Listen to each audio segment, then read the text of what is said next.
Hey, what's up everyone, Ollie here. So in this video, we'll be going through some of my favorite iPhone tips and tricks, things that I've learned over the years from using iOS and using the iPhone. Sorry if my voice sounds a bit rough, I'm recovering from the flu, but hopefully it's not too much of an issue. So let's get straight into it. By the way, if you're interested in this wallpaper, I'll leave it linked down in the description below. It's a new wallpaper pack that I've recently released, the Space Collection. Make sure to check it out. So the first tip is with the keyboard itself.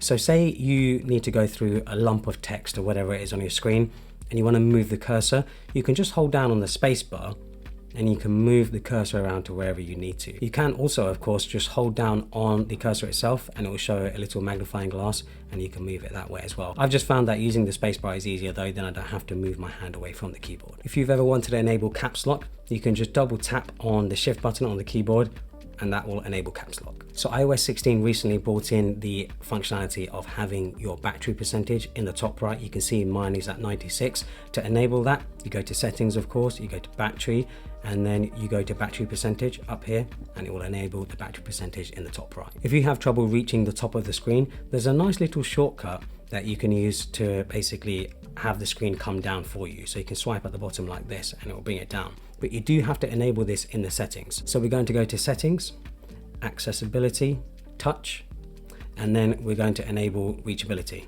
So now once we've enabled reachability, we can just swipe down on the bottom of the screen and it will bring down the whole screen for us, making it easier to reach any part of the top of the screen. So most people, when they want to change apps, they would usually just swipe up and they'll bring the app switcher. But there is a quicker way to switch between apps as well. If you just want to switch to the last app, you can just swipe at the bottom of the screen and it will swipe between your last apps. If you've ever wanted to move multiple apps at once, that is really easy to do. So you hold down, enable the sort of jiggle mode, you could call it, I guess. And then once you've enabled that and you're holding the app, you can just tap other apps like so, and you can move them to wherever you like, to another screen or whatever. So when in photos and you want to multi-select some photos, obviously you can go into select all or whatever and like select a photo like so. But another little quick tip is that you can just drag and swipe to select as many photos as you'd like. Next up is the ability to scan text within a photo. So if you've taken a photo of a sign or something, you can scan the text within the photo with iPhone, with iOS. So I have a book here in front of me. I'm going to take a picture of this text right here, like so.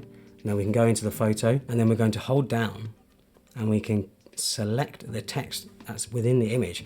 This is pretty genius and can be very useful if you find an address or a phone number on a sign or a document and you don't want to type it in, you can just scan it from the image itself. Another really useful feature within the Photos app is that you can isolate a subject from an image. So I have a picture here of some boots. I can just hold down and it will now take that boot out of the picture. I can go into something like notes and I can paste it right into here. Absolutely genius, and something that is so useful if you just want to get a product or something that you've taken a picture of and put it somewhere else. If you want to quickly access a character on the keyboard and instead of tapping the character button here to go to the characters, you can be on the normal keyboard like so, and you can just hold down and then go to a character and put it into whatever you're typing basically without actually having to go to that keyboard. You can also hold down the shift button and go over to a letter and it will capitalize that letter too. When in the control center, you can actually hold down on some of the buttons within here to get quick access to shortcuts basically. So for example, I can hold down on the screen brightness and I can get quick access to the buttons down here. I can hold down on the timer to quickly add a timer without actually having to go into the timer app. And you can do it for various things in here, just a quick way to access some settings. So a neat little inclusion with iOS 16.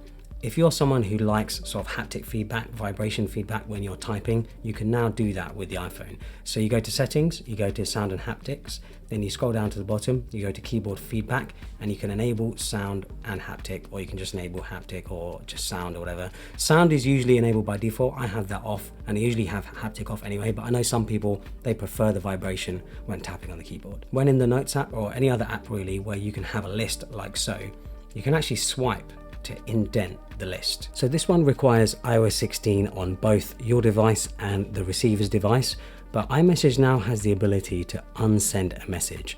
So here I can send a message like, hey, what's up, Alex? Oh, Alex, like so. I can send that message and then I can hold on the message to then undo the send, like so. And it will delete that message. When in any app, when you have a list of items, whether that's notes, reminders, or files like I have here, you can just with the 2-finger tap, you can just swipe down like so, and you can select everything on the screen without having to go into the sort of multi-select tool. When in the camera app, you can actually enable live filters when you're shooting photos. So with the camera app open, you swipe up, you scroll along, and you tap here, and now you can have filters for your photos, and it will show them live on the screen. I also wanted to quickly mention my recent iPhone camera tips and tricks video, where I show the correct settings for your iPhone camera to get amazing photos every time. So if you've ever needed to scan a document, whether that's a utility bill, passport, driver's license, or something like that, iOS does have that built in. So I just have this little card here that we're going to scan, and in the Notes app, I can do something like scan documents like so, and then position the document like so, and there we go, it's done it, and it will save the document within my Notes app. Yeah, this works amazingly for passport, driver's license, things like that. Whenever I need to upload something like that for like verification, this is what I use. So another neat little trick when it comes to scanning stuff is that you can have something written on a notepad like this. I've just got something random here. Hey, what's up everyone?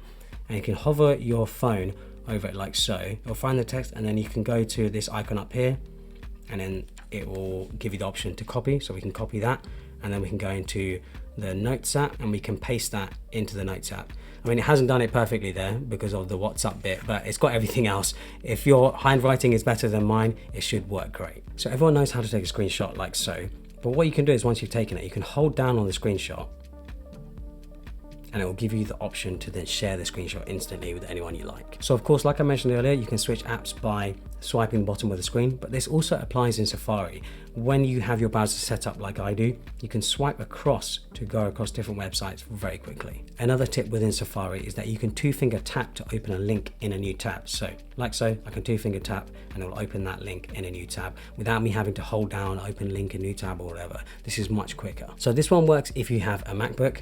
Now I'm showing my MacBook like this so that you can see it on the top down camera. It might look a bit strange, but the idea is when you're in a document like this, you can right click and you can take a photo from your iPhone and have it into this basically. So for example, I can just tap on here like so, and it will instantly bring up the camera app on my phone. I could take a picture, maybe I'll take a picture of the mug here, and then I can use photo and it will put the photo in the document for me, really nice and easy. This is honestly magic to me. Like, it's so quick.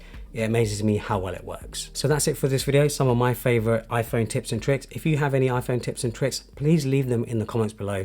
I'd be interested to hear of any other things that I can do with my iPhone that maybe I didn't already know. So hopefully you guys enjoyed it. Follow me on Instagram and Twitter and subscribe for more.